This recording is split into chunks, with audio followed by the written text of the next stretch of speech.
Hi friends, Vande Bharat Chennai to Nagercoil, Madurai to Bangalore நேற்று அறிமுகப்படுத்தினாங்க 31/8/2024. இந்த வந்தே பாரத்தில் எல்லாமே சிட்டிங் தான் இருக்கும், பர்த்தே கிடையாது. அதனால இந்த ட்ரெயின் எல்லாமே பகல் நேரத்தில் தான் ஓடும், இரவு நேரத்தில் ஓடாது.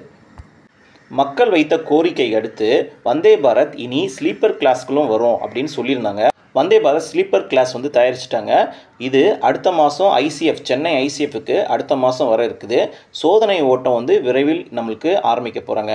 இந்த ஆண்டு இறுதிக்குள் இந்த பயன்பாட்டுக்கு வரும் வந்தே பாரத் ஸ்லீப்பிங் கிளாஸ் வந்து பயன்பாட்டுக்கு வரும்னு ரயில்வே துறை அமைச்சர் சொல்லியிருக்காங்க. இந்த வந்தே பாரத்தில் first class, second class, third கிளாஸில் என்னென்ன வசதிகள் இருக்குது, உள்ள கேன்டீன் இருக்குமா, டிக்கெட் ப்ரைஸ் எவ்வளவு, குளிக்கும் வசதி உள்ளதா, கேபின் வசதியில் என்னென்ன இருக்குது, டாய்லெட் வசதி எப்படி இருக்குது, ஸ்பீடு எவ்வளோ போகும், இது எப்போ பயன்பாட்டுக்கு வரும், இந்த மாதிரி பல கேள்விகளுக்கு இந்த வீடியோவில் ஆன்சர் இருக்குங்க. கண்டிப்பாக சப்ஸ்கிரைப் பண்ணிவிட்டு பாருங்கள். ஃபஸ்ட் கிளாஸ் ஏசியில் 24 பேர் இருக்கலாம், அதில் ஒரு ஏசி தான் இருக்கும். செகண்ட் கிளாஸ் பார்த்தீங்கன்னா 188 பேர் வந்து அதில் ஆக்குபை பண்ணலாம். தேர்ட் கிளாஸில் பார்த்தீங்கன்னா 611, மொத்தம் 823 பேர் வந்து இந்த ட்ரெயினில் போகலாம். மொத்தம் 16 பெட்டி கொண்டுள்ளது. கிளாஸ் ஏசியில் பார்த்தீங்கன்னா அந்த ஒரு கோச்சுக்கு, அந்த கோச்சில் ஒரே ஒரு ஏசி தான் இருக்கும். அதாவது ஒரு சிங்கிள் யூனிட் ஏசி தான் வந்து பயன்பாட்டுக்கு அந்த ஃபஸ்ட் கிளாஸ் ஏசியில் இருக்கும். ஆனால் செகண்ட் கிளாஸ் ஏசியில் பார்த்தீங்கன்னா 188 பேருக்கு 4 ஏசி ஸ்ப்ளிட் பண்ணியிருப்பாங்க. அதாவது 4 ஏசிஸ் வந்து அங்கே இருக்கும். தேர்ட் கிளாஸ் ஏசியில் பார்த்தீங்கன்னா 611 பேர் இருக்காங்க இல்லையா, அவங்களுக்கு 11 ஏசி வந்து அங்கே இருக்கும். அதாவது இந்த ஏசியோட கணக்கும் வந்து அவங்க கொடுத்துருக்காங்க. மொத்தம் 16 பெட்டிக்கும் எப்படி ஏசி வந்து ஸ்ப்ளிட் ஆகும் அப்படின்னு பார்த்தீங்கன்னா, ஃபஸ்ட் கிளாஸ்க்கு 1, செகண்ட் கிளாஸ்க்கு 4, தேர்ட் கிளாஸ்க்கு 11 ஏசி. மொத்தம் 823 பேர் பயணம் செய்யலாம் இந்த வந்தே பாரத்தில். இதில் கேன்டீன் கண்டிப்பாக இருக்குங்க. ஃப்ரிட்ஜ் இருக்குது, ப்ளஸ் வந்து சூடுபடுத்துறதுக்கு மைக்ரோ ஓவன், ப்ளஸ் வந்து கேஸ் ஸ்டவ் மாதிரி ஒரு அமைப்பு வந்து அங்கே இருக்குது. எலக்ட்ரிக்கல் அடுப்பு மாதிரி அங்கே வந்து வசதிகள் இருக்குது. ஃப்ரிட்ஜில் வந்து நம்ம எடுத்துகிட்டு வர ஃபுட்டை வந்து ஸ்டோர் பண்ணி வச்சுக்கலாம். ஏன்னா காய்கறிகள்லாம் நம்ம வந்து அந்த டேக்கான இது வந்து அது உள்ளே இருக்கும். அது வந்து கேன்டீன்லேயே வந்து அவங்க ப்ரிப்பேர் பண்ணுவாங்க. ஒரு கோச்சுக்கும் வந்து கேன்டீன் இருக்குதுன்னு சொல்லியிருக்காங்க. அது வந்து அந்த கேன்டீனில் இருக்கிறது நம்ம ஃபுட்டை வந்து டெலிவரி பண்ணுறதுக்கு ஸ்டாஃப்ஸ் இருப்பாங்க. அங்கேருந்து எடுத்துகிட்டு வந்து கொடுக்குறதுக்கு, நம்மளுக்கு கலெக்ட் பண்ணுறதுக்கு. இப்போ வந்து ஹேர் ஹோஸ்டர்ஸ்லாம் எப்படி வந்து நம்மளுக்கு டிஸ்ட்ரிபியூட் பண்ணுவாங்க, அந்த மாதிரி வந்து இங்கே இருக்கிற ஸ்டாஃப்ஸ் வந்து அந்த ஃபுட்டை எடுத்துகிட்டு வந்து நம்மளுக்கு கொடுப்பாங்க. நம்ம என்ன ஃபுட்டு கேட்குறோமோ அது வந்து கொடுப்பாங்க. ப்ளஸ் வந்து அவங்க வந்து நம்ம யூஸ் பண்ண வெசல்ஸ் வந்து அவங்க எடுத்துகிட்டு போய் வச்சுக்கிறதுக்கும் அவங்க வந்து ஸ்டாஃப் வந்து ஹெல்ப் பண்ணுவாங்க. அது மட்டும் இல்லை, இந்த மாதிரி அட்டெண்டர்ஸ் இருக்காங்க இல்லையா, அவங்களுக்கும் வந்து அந்தந்த கோச்லேயே வந்து பெர்த்து வந்து தனியாக இருக்குது. அவங்களுக்கு தனியாக ஒரு செப்பரேட்டாக ஒரு பெர்த் வந்து அந்தந்த கோச்சில் இருக்கும். அந்தந்த கோச் மீன்ஸ் என்னென்னா, இப்போ வந்து ஏசி கோச் அப்படின்னா ஃபஸ்ட் கிளாஸ் ஏசியில் ஒருத்தங்க இருப்பாங்க, செகண்ட் கிளாஸில், அந்த மாதிரி அந்தந்த கிளாஸ்க்கு ஏற்ற மாதிரி அங்கே பெர்த்தில் அட்டெண்டர்ஸுக்கு தனியாக செப்பரேட்டாக அவங்களுக்கு பெர்த் இருக்குது. கேபின் வசதி என்னென்னு இருக்குதுன்னு பார்த்தீங்கன்னா நார்மல் தாங்க. எல்இடி லைட் இருக்கும், நம்ம ரீட் பண்ணுறதுக்கு. மொபைல் ஸ்டாண்ட் இருக்கும், மொபைல் ஹோல்டர் இருக்கும், நம்ம சார்ஜ் போட்டுக்கலாம். அதே மாதிரி லேப்டாப் சார்ஜர்ஸ் போகிறதுக்கும் தனியாக அதுக்கான வாட்ஸ் வந்து பண்ணி வச்சுருக்காங்க. வாட்டர் பாட்டில் ஹோல்டர், இதெல்லாம் நார்மலாக வந்து நம்ம ட்ரெயினில் இருக்கக்கூடிய பேசிக் வசதிகள். எல்இடி ரீடிங் இது கொடுக்குறது, லைட்டிங் கொடுக்குறது, மொபைல் சார்ஜர், லேப்டாப் சார்ஜரு, அது வைக்கிறதுக்கு சின்ன ஒரு ஹோல்டர் மாதிரி வச்சுருக்காங்க, அது வச்சுக்கலாம் நம்ம. வாட்டர் பாட்டில் ஹோல்டர் இருக்குது. அதுக்கப்புறம் பேக்ஸ்லாம் வைக்கிறதுக்கு தனியாக கொஞ்சம் இடம் ஒதுக்கி கொடுத்துருக்காங்க. இது நார்மலாக எல்லா கேபின்லேயும் இருக்கிற ஒரு வசதி தான். இதுவும் வந்தே பாரத்தில் ஸ்லீப்பிங் கிளாஸ்க்குள்ளே இது கொடுத்துருக்காங்க. டாய்லெட் ஃபெசிலிட்டி பார்த்திங்கன்னா மாற்றுத்திறனாளிகளும் யூஸ் பண்ணுற மாதிரி டாய்லெட் ஃபெசிலிட்டி இருக்குது. இந்தியன் டாய்லெட் இருக்குது, வெஸ்டர்ன் டாய்லெட் இருக்குது. இந்த டாய்லெட்ஸ்லாம் நீங்கள் வந்து மாற்றுத்திறனாளிகள் வந்து போகிற அளவுக்கு அந்த இடம் வந்து கொஞ்சம் வசதியாக பண்ணியிருக்காங்க. இந்த ட்ரெயினில் நீங்கள் குளிக்கலாமான்னு கேட்டிங்கன்னா குளிக்கிற வசதி இருக்குது, ஹாட் வாட்டரே வரும். ஆனால் இது ஃபஸ்ட் கிளாஸ் ஏசி இருக்கிறாங்க இல்லையா, அவங்களுக்கு தான் இந்த வசதி கொடுத்துருக்காங்க. ஹாட் வாட்டர் வந்து கோல்டு வாட்டரும் இருக்குது, ரெண்டுமே வந்து குளிக்கிற வசதி வந்து இருக்குது அப்படின்னு சொல்லியிருக்காங்க. லோக்கோ பைலட்டுக்கும் செப்பரேட்டாக டாய்லெட் வசதி இருக்குது. இது கொஞ்சம் அவங்களுக்கு ஒரு பெனிஃபிட் மாதிரி தான் தோணுது. ஏன்னா லோக்கோ பைலட்ஸ்க்கு வந்து தனியாக செப்பரேட் டாய்லெட்ஸ் இருக்கிறது வந்து உண்மையிலே வந்து பாராட்ட தகுந்த விஷயம்.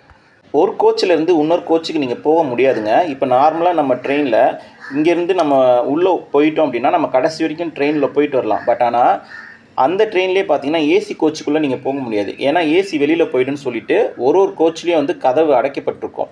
அந்த கதவுலாம் பார்த்தீங்கன்னா சென்சார் வச்சுருப்பாங்க. அதாவது நீங்கள் போனீங்கன்னா ஆட்டோமேட்டிக்காக ஓப்பன் ஆகும், ஆட்டோமேட்டிக்காக க்ளோஸ் ஆகிடும். அது ஆட்டோமேட்டிக் டோர் சொல்லுவாங்க. நீங்கள் சென்சார் வழியாக நீங்கள் வந்து மால்ஸ்க்குலாம் போனீங்கன்னா எப்படி டோர்ஸ் வந்து ஆட்டோமேட்டிக்காக தெரியுது திறக்குது இல்லையா, நீங்கள் உள்ளே போனோடனே திறக்கும் இல்லையா, நம்ம வச்சு கை வச்சு திறக்க தேவையில்ல, சென்சார் மூலியமாக வந்து ஆட்டோமேட்டிக்காக வந்து சென்சார் வச்சு நம்ம உள்ளே போனோடனே திறக்கும், நம்ம போனோடனே மூடிடும்.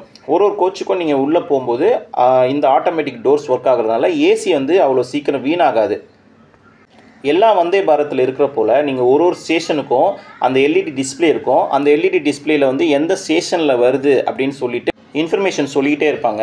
அது மட்டும் இல்லை, உங்களுக்கு ரெண்டுமே டிஸ்பிளே ஆகும், ப்ளஸ் வந்து வாய்ஸும் உங்களுக்கு கொடுப்பாங்க. சப்போஸ் நீங்கள் நைட் தூங்கிட்டு இருக்கீங்க அப்படின்னா அந்த வாய்ஸ் இந்த ஸ்டேஷனில் இருக்கும், இந்த ஸ்டேஷன்லேருந்து புறப்பட போகுது, அடுத்த ஸ்டேஷன் என்ன அப்படின்னு சொல்லுவாங்க. அதனால் நம்ம கொஞ்சம் நிம்மதியாக தூங்கலாம். இப்போ நார்மல் ட்ரெயின் அப்படின்னா நீங்கள் கீழே எட்டி பார்ப்பீங்க, இல்லை யார்ட்டையா கேட்பீங்க எந்த ஸ்டேஷன் போயிருக்கு, எந்த ஸ்டேஷன் வந்திருக்கு அப்படின்னு சொல்லிட்டு நீங்கள் பார்க்கணும்.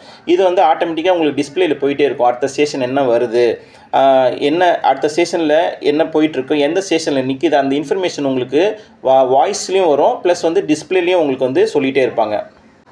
இந்த ட்ரெயினில் யார் தயாரித்தாங்க பார்த்தீங்கன்னா BEML, அதாவது கர்நாடகாவில் எல்லாமே இந்த ட்ரெயின்கள் தயாரித்தாங்க. ரயில்வே துறை அமைச்சர் வந்து போய் ஆய்வு செஞ்சுட்ருக்காரு. இதுக்கான பிக்சர்ஸ் தான் இப்போ வந்து கொடுத்துருக்காங்க.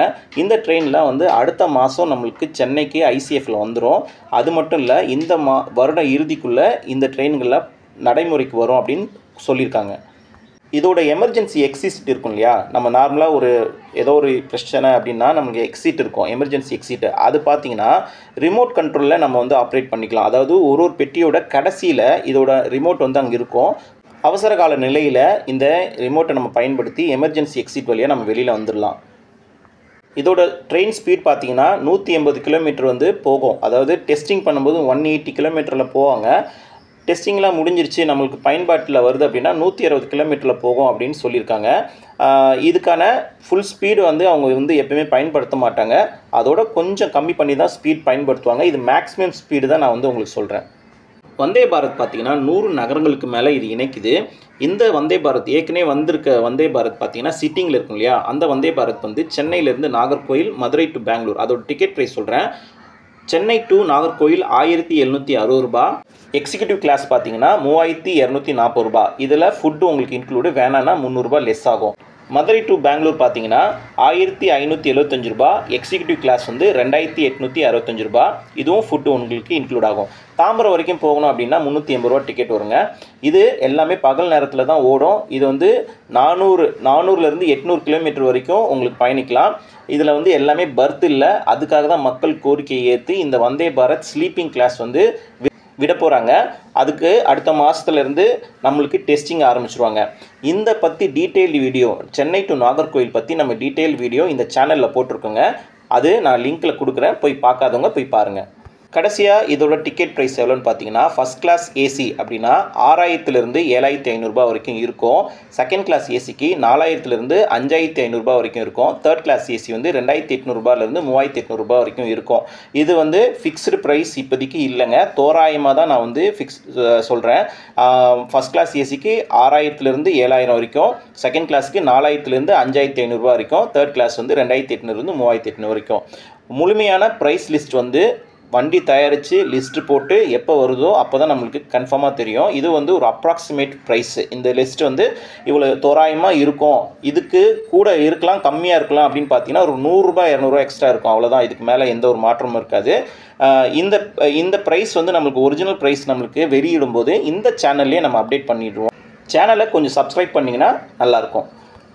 அவ்வளோதான் இந்த வீடியோவில். தேங்க்ஸ் ஃபார் வாட்சிங்.